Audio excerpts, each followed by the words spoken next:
in me.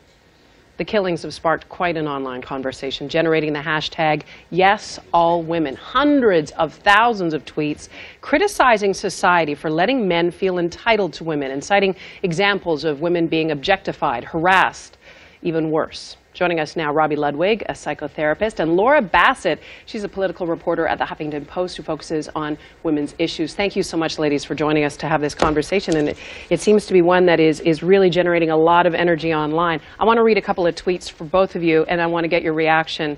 Let's look at the first one. Because every single woman I know has a story about a man feeling entitled to access to her body. Every single one. Hashtag #YesAllWomen. Another, because we tell girls to always keep an eye on their drinks at a party instead of telling guys not to put drugs in them. Hashtag #YesAllWomen. This hashtag has gotten a lot of energy online. Robbie, your reaction. What do you make of the conversation it's sparking? Hey, there's a lot of blaming going on, and all women is what concerns me. It's never all women, and it seems like he's constantly saying, why don't you trust me? Why don't you like me? Why don't you love me? And you're bad because you don't, instead of having any insight to his own behavior. There's a social disconnect. So even though he's intelligent enough to make some interesting enough observations, the problem with him is an interpersonal one, his inability to really understand, interactions with others that really produces this gross failure. Talking about the mentality of this shooter, Laura, let's bring you into the conversation. Do you think the conversation that is being sparked from this tragedy is a productive one? Is it a step in the right direction? I think some of it is. Of course, the not all women hashtag. You know, everybody's been a part of a conversation in which you're talking about an instance of misogyny or you're talking about sexism, and a man steps in and says, well, but not all men are like this. And I think this is women's response to say, that's right, not all men are sexist, not all men are domestic abusers, but all women have experienced sexism at some point in their lives. All women have been objectified at some point in their lives. And there is a problem with our culture where men feel entitled to women's bodies, and we definitely need to have a conversation about that, and I think that's what's starting to happen right now. Do you think misogyny is to blame, or do you think that you see this, Robbie, as a psychosis that has nothing to do with that? That's just sort of another side of what happened here. It's a side story. I mean, one of the reasons why Elliot hates women is because he can't figure out how to be with one. Or he's hating them because he feels rejected by them. Or maybe it creates some other kind of conflict.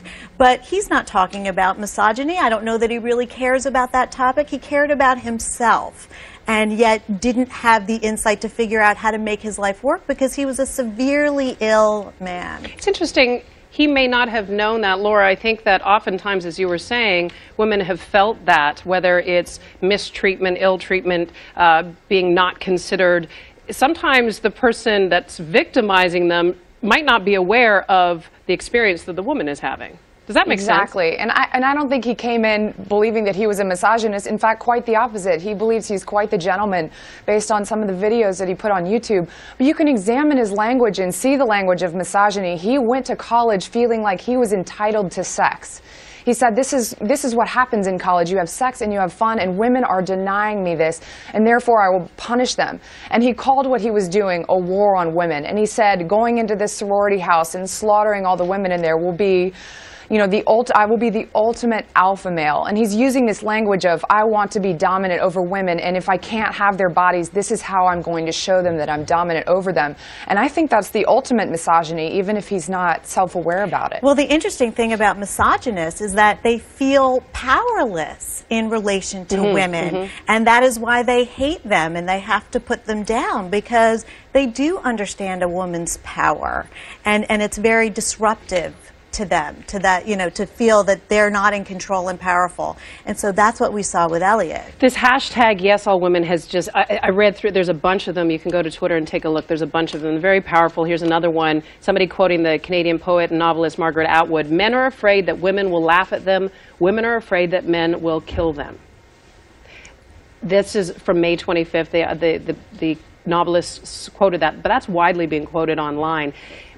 I have to say, it is a frustrating notion to think that women are feeling this that this still exists? How do we get men involved in the conversation in a substantive way? My boyfriend is probably the biggest feminist I've ever met. How do we have constructive conversations so that in 2014 women are not feeling this way, Robbie? And I don't think all women feel Not this all, way, right? right. But if a woman does feel this way, then to put those feelings into words and let's start the conversation and figure out how women who do feel this way, can feel more equal in terms of their power, or confront a man who does make them feel like they're inferior or just frighten them in some way, find a way to protect themselves. Laura, but just talking about it is very helpful. Sure, absolutely. Laura, last thought? I just think we need to change the culture. You know, women are always talking to their daughters about how to avoid getting raped, and not so often talking to their sons about how not to rape. We need to start talking to men at a young age about respecting women instead of objectifying them. Laura, Robbie, thanks so much for having this conversation with us here on New Day. Thank you.